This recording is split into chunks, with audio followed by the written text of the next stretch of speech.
वक्त की बड़ी खबर जान लीजिए आप। लखनऊ में इस वक्त की बड़ी खबर, यूपी के लिए अमित शाह को पर्यवेक्षक बनाया गया है। उत्तराखंड के लिए राजनाथ सिंह को पर्यवेक्षक बनाया गया है।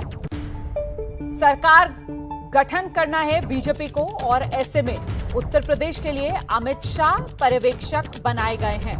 उत्तराखंड के लिए राजनाथ सिंह को पर्यवेक्षक बनाया गया है। मुख्यमंत्री का चयन होना है और उसके बाद नई सरकार का गठन। हम सीधे रुख करते हैं, मेरे साथ मेरे सहयोगी नीरज पांडे इस वक्त मौजूद हैं। जानते हैं नीरज से क्या अपडेट है। नीरज, आपको मेरी आवाज मिल रही है?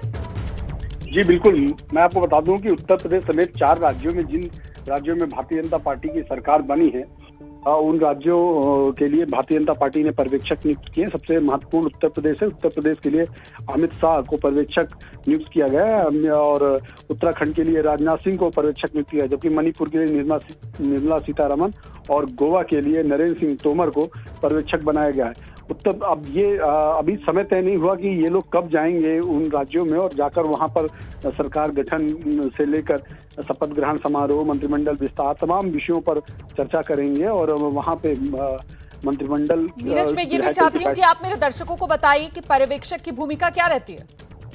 दरअसल रोमाना, पर्यवेक्षक केंद्रीय टीम नियुक्त करती है। केंद्र की तरफ से एक व्यक्ति पर्यवेक्षक बनकर जब जाता है तो उस राज्य में विधायक दल की बैठक जो होती है उसमें केंद्र की तरफ से जो बातें रखी जाती है उनको वो रखते हैं और विधायक दल की बैठक में जो चयन होता है नेता का, उस नेता की घोषणा करते हैं। दरअसल पर्यवेक्षक की भूमिका जो होती है एक गार्जियन की होती है, एक मुखिया की होती है कि उन गार्जियन और उन मुखिया के सामने सभी जो प्रक्रियाएं हैं जो लोकतंत्र में विधायक दल की बैठक में नेता का चयन और नेता के चयन के बाद नेता के शपथ ग्रहण कार्यक्रम की रूपरेखा, इन सभी विषयों का जो काम होता है वो पर्यवेक्षक का होता है। तो अब उत्तर प्रदेश की जो पूरी जिम्मेदारी है वो अमित शाह के पास है और अमित शाह को पर्यवेक्षक इसीलिए बनाया गया है कि अमित शाह उत्तर प्रदेश को बहुत अच्छे से समझते हैं और उत्तर प्रदेश में काफी दिनों से वो सक्रिय रहे हैं। इस चुनाव में भी अमित शाह की बहुत अहम भूमिका रही है। बिल्कुल नीरज, जरा रुक कर लेते हैं। हमारे साथ हमारे सहयोगी विकास भदौरिया भी इस वक्त मौजूद हैं और जरा विकास से ये समझने की कोशिश करते हैं। विकास, जिस तरीके से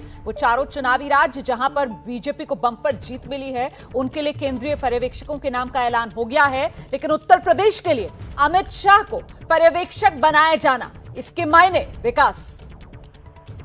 ये देखिए, इसके बड़े मायने हैं। जाहिर तौर पर 2014 से देखें, 2014 के लोकसभा चुनाव से लेकर 2017 का विधानसभा चुनाव, फिर 2019 का लोकसभा चुनाव और अब 2022 का विधानसभा चुनाव, चारों चुनाव अमित शाह की देखरेख में संपन्न हुए और चारों बार बीजेपी ने वहां पर बहुमत के साथ साथ प्रचंड जीत दर्ज की है।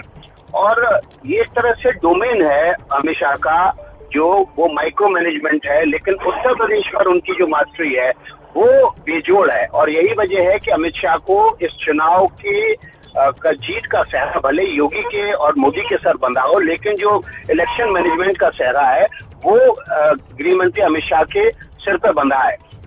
विधायक दल की बैठक में औपचारिक रूप से नेता का चुनाव होना है। योगी आदित्यनाथ घोषित मुख्यमंत्री के उम्मीदवार हैं, केवल एक औपचारिकता भर है, लेकिन वहां पर केंद्र की तरफ से अमित शाह को पर्यवेक्षक इसलिए बनाया गया है ताकि वो आने वाली सरकार की रूपरेखा, भविष्य की जिम्मेदारी, विधायकों के इस संख्या बल के साथ सरकार और संगठन के बीच समन्वय बना रहे, उसकी वहां पर एक तरह से जिसको कहते हैं कि संदेश रखेंगे, ताकि आने वाले 5 साल की में जो सरकार चलनी है वो संदेश और सूत्र के आधार पर आगे बढ़ सके, चल सके, जनता की आकांक्षाओं को पूरा कर सके। बिल्कुल, आप बड़ी जानकारी दे रहे हैं। हम सीधे रुक करते हैं। इस वक्त मेरे साथ मेरे सहयोगी पंकज झा भी मौजूद हैं।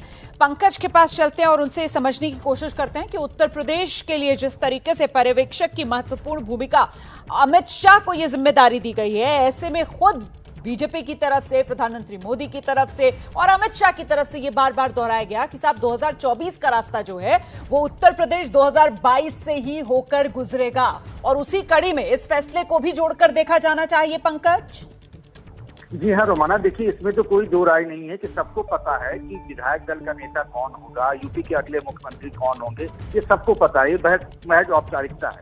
लेकिन जिस तरीके से पिछले कुछ महीनों से अगर आप देखिए योगी आदित्यनाथ और प्रधानमंत्री नरेंद्र मोदी की वो फोटो जिसमें उन्होंने कंधे पर हाथ रखा है पीएम ने योगी आदित्यनाथ के, और इसके बाद जो दिल्ली और लखनऊ के बीच तमाम चर्चा होती रही है अमित शाह और योगी आदित्यनाथ के रिश्तों को लेकर राजनीति में, तो एक बड़ा मैसेज देने की मैसेज दिया जा रहा है ये उनको पर्यवेक्षक बनाकर, जो विकास की ये बात कह रहे थे कि 2014 के लोकसभा चुनाव से लेकर अब तक वो पार्टी के प्रभारी रहे या अध्यक्ष भी रहे, तभी यूपी का सारा कामकाज और चुनाव प्रबंधन वही देखते रहे। तो एक मैसेज है कि योगी आदित्यनाथ यूपी में चेहरे हैं, लेकिन पार्टी और संगठन की तरफ से अगर देखें तो अमित शाह का भी रिकॉग्निशन है और वो आगे भी देखते रहेंगे। 2024 का लोकसभा चुनाव भी उन्हीं के कुशल प्रबंधन में लड़ा जाएगा। इस तरह का एक मैसेज देने की जरूरत है और इसीलिए उनका नाम पर्यवेक्षक के तौर पर किया गया है। ये दरअसल बहुत महत्वपूर्ण संदेश है जो पार्टी की तरफ से साफ तौर पर दिया गया है। अमित शाह की भूमिका उत्तर प्रदेश की राजनीति में पर्यवेक्षक जैसे महत्वपूर्ण पद के लिए अमित शाह का नाम जो पार्टी ने तय कर दिया है।